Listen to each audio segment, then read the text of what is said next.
করি রাত্রেবেলায় আমাদের খেতে ইচ্ছে করবে, তাই চলে গেলাম আমাদের ওখানেরই একটা সামনাসামনি দোকান। তবে এই দোকানটা ছোটো হলেও হটকেকের মতো সব সময় মানে আমরা কতক্ষণ যে ওয়েট করে করে করে করে খাবার পেলাম। ভেবেছিলাম বাড়িতেই নিয়ে চলে আসবো, তারপর দেখলাম এত দেরি হয়ে গেছে, বাড়িতে আবার কখন নিয়ে খাবো। ওয়েট করতে করতে তাই ওখানেই বসে পড়লাম। পরে তো গেছি কোনো রকম জামা কাপড় করে আসবো, কোনো সাজাগুজোর ব্যাপার নেই, সামনে কিন্তু বিশাল রকমের ভিড়। ছবিটা ঠিকমতো তুলিনি, তাহলে দেখানো যেত যে কী রকম ভিড়, মানে বসে থাকতে পারছি না, এত ভিড়।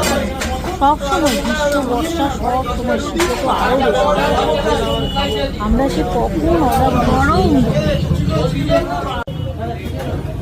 তাই খেতে বসে গেছি আমরা। খাওয়া শেষ করবো, নিয়ে এলাম না।